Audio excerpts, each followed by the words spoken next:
வணக்கம். வேலுமணி அன்கோ இப்ப சிக்கல்ல இருக்கிறாங்க.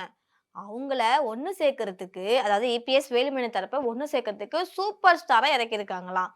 இப்ப அதிமுக 3வது இடத்துக்கு தள்ளப்பட்டுருச்சுல, கட்சியில பிளவும் ஏற்பட்டுடுச்சு. சட்டமன்றத்துல நடந்த நம்பிக்கை வாக்கெடுப்புல வேலுமணி அவங்களுடைய ஆதரவு எம்எல்ஏக்கள்லாம் தாவேகாவுக்கு ஆதரவா வாக்களிச்சாங்க. அதற்கு பிரதிபலனா அவங்களுக்கு அமைச்சரவையில பதவி கிடைக்குன்ற மாரி அவங்க நினைச்சிருக்காங்க. ஆனா அவங்கள அமைச்சரவையில இணைப்பதற்கு டிவிகே தலைவர் விஜய் தயங்குறதுனால வேலுமணி அவர்களுடைய அணி அதிர்ச்சியா இருக்குது. அதிமுக நிர்வாகிகள் என்ன சொல்றாங்கன்னா, அதிமுகவுல பொதுச் செயலாளர் எடப்பாடி பழனிசாமிக்கு எதிரா முன்னாள் அமைச்சர்லாம் இருக்கக்கூடிய எஸ்பி வேலுமணி, அப்புறம் சி.வி. சண்முகம் இவங்க எல்லாம் வந்து அணியா திரண்டிருக்காங்க. அவங்க மற்ற எம்எல்ஏக்களுடைய ஆதரவு வந்து கேட்டபோது, அவங்க எல்லாருமே வந்து எடப்பாடி அவர்களை எதிர்க்க தயங்குனாங்க. தாவேகாவுக்கு ஆதரவு அளிச்சா அமைச்சர் அப்புறம் இந்த வாரிய பதவியெல்லாம் கிடைக்கும் அப்படின்ற மாதிரி ஆசையை தூண்டி இருக்கிறாங்க. அதை நம்பி எஸ்பி வேலுமணி அவர்களுடைய ஆதரவு எம்எல்ஏக்கள்லாம் நம்பிக்கை வாக்கெடுப்புல தமிழக வெற்றிக் கழகத்துக்கு ஆதரவா வாக்களிச்சாங்க. தாவேகா அமைச்சரவையில 5 இடங்கள் வந்து அதிமுகவுக்கு வந்து கொடுப்பாங்கன்ற மாதிரி சொன்னாங்க. தாவேகா வந்து தூய சக்தி, ஊழலுக்கு எதிரானவங்க, நேர்மையான ஆட்சி செய்யறவங்க அப்படின்ற மாதிரி விஜய் வந்து கூறியிருக்காரு இல்லையா. அதிமுக முன்னாள் அமைச்சர்கள் வேலுமணியாக இருக்கட்டும், இல்ல நத்தம் விஸ்வநாதன், விஜயபாஸ்கர் இவங்க மேலெல்லாம் வந்து ஊழல் வழக்கு நிறையவே இருக்கு. அதுவும் நிலுவையில இருக்கு. அவங்கள வந்து அமைச்சரவையில இணைச்சிட்டாங்கன்னா தாவேகா எப்படி தூய சக்தியா இருக்க முடியும்? முதலமைச்சர் விஜய் வந்து ஊழலுக்கு துணை செல்லும் நபரா தான் வந்து பார்க்கப்படும் இல்லையா. அதனால விமர்சனங்கள் நிறைய வந்துச்சு. இதனால அதிமுக முன்னாள் அமைச்சர்களை அமைச்சரவையில இணைப்பதற்கு முதலமைச்சர் விஜய் தயக்கம் காட்டிட்டு வர்றாரு. இப்ப ஜான் ஆரோக்கியசாமி இந்த மாதிரி இருக்கிறவங்க எல்லாம் அதிமுகவினரை நம்ம கட்சி மேல சேர்த்துக்கிட்டோம்னா நமக்கு கட்சி மீது வந்து ஊழல் வந்து கரைபடியும், இது நம்மளுடைய எதிர்காலத்துக்கு சரியா இருக்காது அப்படின்னு எச்சரிச்சிருக்காங்க. தேர்தல் நேரத்துல தமிழக வெற்றிக் கழக தலைவர் விஜய் அதிமுகவை கடுமையா விமர்சிச்சாரு.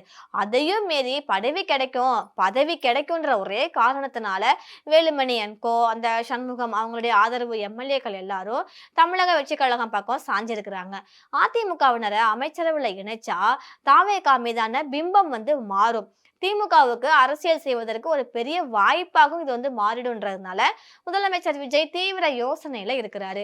தாவேகா நல்ல தகவல் சொல்லணும்னு நம்பி அதிமுக இருக்கிற எல்லாரும் அதிருப்தியா இருக்கிறாங்க. இப்ப கே.சி. வீரமணி, அப்புறம் பெஞ்சமின் அவர்கள் இவங்கெல்லாம் மறுபடியும் மறுபடியும் போயிட்டாங்க. அண்ணா என்ன சேர்த்துக்கோங்கண்ணான்ட்டு.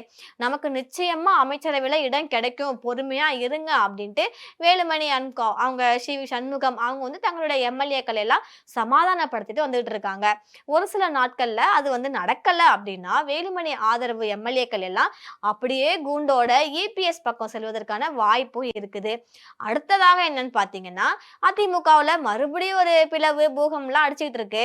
சட்டமன்ற தேர்தல் தோல்விக்கு அப்புறமா கட்சிகள் வந்து 2 அணிகள் நேருக்கு நேரா மோதிட்டு இருக்காங்க.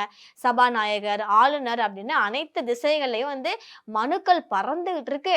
கொறடா யாரு, தகுதி நீக்கம் யாருக்கு, சட்டம் என்ன சொல்லுது, இந்த கேள்விக்காக என்ன விடைன்றதை இப்ப நம்ம வந்து பாத்திரலாம். தமிழக சட்டமன்ற தேர்தலில் அதிமுக 47 தொகுதிகளில் வந்து வெற்றி பெற்றிருந்தாங்க.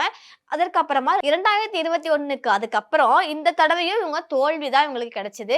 அதனாலதான் இந்த கட்சிக்குள்ள புயல் வீச தொடங்கி இருக்குது.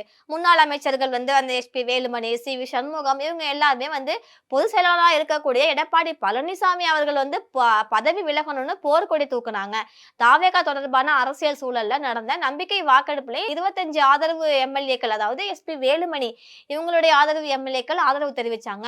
அதற்கு அடுத்த 26 பேருடைய மாவட்ட செயலாளர் பதவி நீக்கப்பட்டிருக்கிற சூழல் நிலவிட்டு இருக்குது. இதுக்கப்புறம் பாத்தீங்கன்னா 2 தரப்புமே சபாநாயகர் வந்து ஜே.சி.டி. பிரபாகர் அவர்கிட்ட தனித்தனியா மனு கொடுத்துட்டு ஆளுநரையும் தனித்தனியா போய் பார்த்துட்டு நடவடிக்கை எடுத்துட்டு இருக்காங்க. கொறடா யாரு அப்படின்றதுதான் இங்க சிக்கல் நடந்துகிட்டு இருக்கு. இபிஎஸ் தரப்புல அக்ரி கிருஷ்ணமூர்த்தி கொறடாவா இருக்கிறதா அரசியல் வட்டாரங்கள்லாம் சொல்லிட்டு இருக்கிறாங்க. அவரோட உத்தரவு மீறி 25 பேரு டிவிகேக்கு ஆதரவு கொடுத்ததால கட்சி தாவல் தடை சட்டத்தின் கீழே தகுதி நீக்கம் செய்யணும்ன்ற மாதிரி இபிஎஸ் தரப்பு சபாநாயகரை வந்து வலியுறுத்திட்டு இருக்காரு. இதற்கப்புறம் அப்புறம் சண்முகம், அப்புறம் வேலுமணி இவங்க இருக்காங்க இல்லையா? இவங்க தரப்பு விஜயபாஸ்கர் அவங்கள வந்து கொறடாவா நியமிக்கணுன்ற மாரி சபாநாயகர்ட்ட கடிதம் கொடுத்திருப்பதாக சூழல்லாம் இருந்துகிட்டு இருக்கு. நாங்கள் தான் உண்மையான அதிமுக. பெரும்பான்மை எம்எல்ஏக்கள் எங்க பக்கம் தான் அப்படின்ற மாரி எஸ்பி வேலுமணி அவங்களுடைய தரப்பு இவங்கலாம் வந்து வாதிட்டுட்டு இருக்கிறாங்க. ஆனா இபிஎஸ் தரப்பு வந்து 22 பேர் மேலயுமே கட்சி தாவல் தடை சட்டம் வந்து பயன்படுத்தணும் அப்படின்னு அவங்களும் மனு அளிச்சிருக்கிறாங்க. 1985ல அரசியலமைப்பின் 10வது அட்டவணையா கட்சி தாவல் தடை சட்டம் சேர்க்கப்பட்டுச்சு. இப்போ ஒரு எம்எல்ஏ வந்து கொறடா உத்தரவுக்கு மாறா வாக்களிச்சாங்க, இல்லைன்னா வாக்களிக்காம இருந்தாங்க அப்படின்னா தகுதி நீக்கம் நடைபெறலான்ற மாதிரி அந்த சட்டம் கூறுது. இங்க சிக்கல் அப்படி என்னன்னு பாத்தீங்கன்னா 10வது அட்டவணை அப்புறம் உச்சநீதிமன்ற தீர்ப்புகளுடைய அடிப்படையில கொறடா உத்தரவு அப்புறம் கட்சி அமைப்பு தொடர்பான அதிகாரம்லாம் கட்சியுடைய சட்ட விதிகளின் அடிப்படையில தீர்மானிக்கப்படுதுன்னு சட்ட வல்லுநர்கள் தெரிவிச்சுட்டு வந்துட்டு இருக்காங்க. சில சட்ட வல்லுநர்கள் என்ன சொல்றாங்கன்னா, இபிஎஸ் தரப்புடைய வாதம் சட்ட ரீதியா வலுவா இருக்குது. சி.வி. சண்முகம், எஸ்.பி. வேலுமணி தரப்பினுடைய பெரும்பான்மை வாதம் வந்து சட்ட ரீதியா எந்த அளவு நிலைக்கும்ன்றது ஒரு கேள்விக்குறியா தான் இருக்குன்ற மாதிரி சொல்றாங்க. சபாநாயகர் இரு தரப்பு மனுக்களையும் பரிசீலிக்கிறேன் அப்படின்ற மாதிரி தெரிவிச்சிருக்காரு. இது மாதிரி வழக்குகள்ல அந்த ஃபைலா ரொம்ப நாள் கிடப்பில போடுறதே வந்து வழக்கமா தான் இருக்குன்ற மாதிரி அரசியல் பார்வையாளர்களும் சுட்டி காட்டிட்டு இருக்கிறாங்க. சண்முகமாக இருக்கட்டும், இல்ல வேலுமணி அவர்களாக இருக்கட்டும், அவங்க வந்து நீதிமன்றம் செல்லக்கூடும் அப்படின்ற மாதிரி ஒரு கருத்து எதிர்பார்க்கப்படுது. 2 தரப்புமே சபாநாயகர் ஆளுநர் என அப்படின்னு அடுத்தடுத்து சந்திப்புகளை திட்டமிட்டு சூழல் நடந்துகிட்டு இருக்குது. 25 பேரும் தகுதி நீக்கம் செய்யப்பட்டால் இடைத்தேர்தல் நடக்கலாம் அப்படின்ற மாதிரியும் சில பேர் வந்து கருத்து சொல்லிட்டு வந்துட்டு இருக்காங்க. எப்படி பார்த்தாலும் ஒரு கட்சியில நெருக்கடி வருது அப்படின்னா எடுக்கப்படும் நடவடிக்கைகள் குறித்து எல்லா தரப்பினரும் வந்து கேள்வி எழுப்பதான் செய்வாங்க. கேள்விக்கு காரணங்களை ஆராயறதுக்கு பதிலா அதிகார போட்டியே வந்து இங்க முன்னிலை நின்றுட்டு இருக்கு. கட்சியோடைய உள்நிலை, நிலைத்தன்மை இது எல்லாமே வாக்காளர் அவர்களுடைய நம்பிக்கை பற்றிய விவாதங்களை வந்து அதிகரிச்சுதான் இருக்கு அப்படின்னு சொல்லணும். ஏன்னா இபிஎஸ் அவர்கள் கொஞ்சம் இறங்கி வரணும். இபிஎஸ் அப்புறம் வேலுமணி இவங்களுடைய அணிக்குள்ள மோதல் ஏற்பட்டு இருக்கிறதால இவங்கள வந்து ஒருங்கிணைக்கணும், இவங்கள சமாதானப்படுத்தணும் அப்படின்ற மாதிரி டெல்லியில இருந்து ஒரு அசைன்மெண்ட் வந்து ரஜினிகாந்த் அவங்களுக்கு வந்து கொடுக்கப்பட்டிருக்கு. இந்த பிரச்சனையை சரி செய்யறதுக்காக சூப்பர் ஸ்டார் அவங்க வந்து பேச்சுவார்த்தையில இறங்கி இருக்கிறாங்க. அதிமுக நிர்வாகிகளை மறுபடியும் ஒன்றிணைக்கணும் அப்படின்ற மாதிரி ரஜினிகாந்த் அவர்கள் முயற்சி செஞ்சு வர்றதா தகவல் இருக்குது. இது குறித்து அதிமுக நிர்வாகிகள் என்ன சொல்றாங்கன்னா, நடிகர் ரஜினிகாந்த் வந்து தீவிர அரசியல்ல ஈடுபடுவார் அப்படின்னு நீண்ட காலமா வந்து ஒரு டாக் இருந்துச்சு. அவங்க ரசிகர்களும் ரொம்ப எதிர்பார்ப்புல இருந்தாங்க. அவரும் வந்து இந்தா வர்றேன் அந்தா வர்றேன், நான் வருவேன் ஆனா தேதி சொல்ல மாட்டேன், கட்டாயம் வருவேன்ற மாதிரி சூசகமா சொல்லிட்டு இருந்தாரு. ஒரு கட்டத்துல நான் அரசியலுக்கு வர்றேன்ற மாதிரி அறிவிச்சாரு. 2021 சட்டமன்ற தேர்தல்ல ரஜினிகாந்த் அவர்கள் புதிய கட்சி தொடங்குவாரு அப்படின்ற மாதிரி எல்லாருமே ஆர்வமா எதிர்பார்த்தாங்க.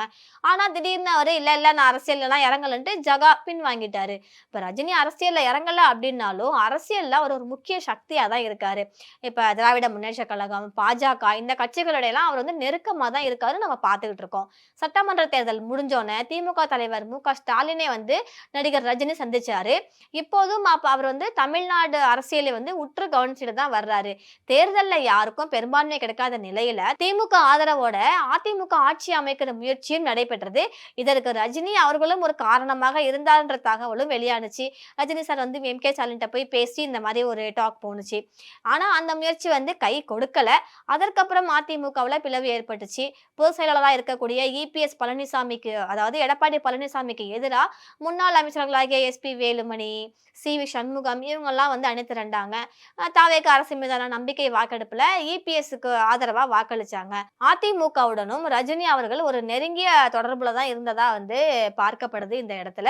அந்த தொடர்புகள் அந்த அதிமுகவுடைய பிரச்சனை சரி செய்யறதுக்காக தான் கடந்த ஒரு வாரமாவே ரஜினி அவர்கள் தீவிரமா முயற்சி பண்ணிட்டு வந்துட்டு இருக்காங்க.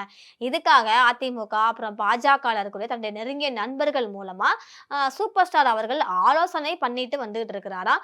தமிழ்நாட்டு நலன் கருதி அதிமுக வந்து கண்டிப்பா நமக்கு தேவை, நாட்டுக்கு வேணும், உங்களுக்குள்ள நீங்க சண்டை போடாதீங்க, உங்க சண்டையை நிப்பாட்டிட்டு 2 பேரும் சேர்ந்து பணிபுரியுங்கள் அப்படின்ற மாதிரி அதிமுக நிர்வாகிகள்ட்ட எல்லாம் சூப்பர் ஸ்டார் நேரடியாக பேசியிருக்காரு.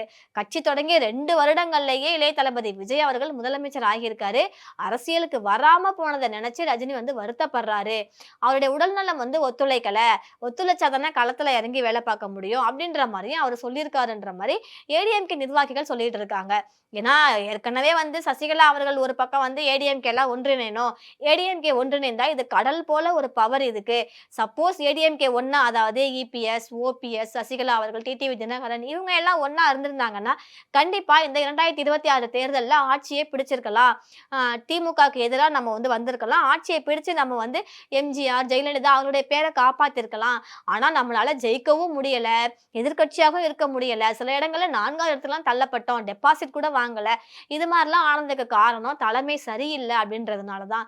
தலைமை சரியா இருந்துச்சு அப்படின்னா, நம்ம கண்டிப்பா ஜெயிச்சிருக்கலான்ற மாரி எஸ்பி வேலுமணி அவங்களுடைய தரப்புலாம் நியாயம் சொல்றாங்க. 2வது டிஎம்கே கூட ஒரு கூட்டணி வைக்கிறதா இருந்தாரு. அதனால எங்களுக்கு புடிக்கல. நாங்க வேற கட்சிக்கு போறோம். அங்க ஆதரவு குடுக்குறோன்ற மாரி வேலுமணி, சண்முகம் அவங்க தரப்பு எம்எல்ஏக்கெல்லாம் சொன்னாங்க.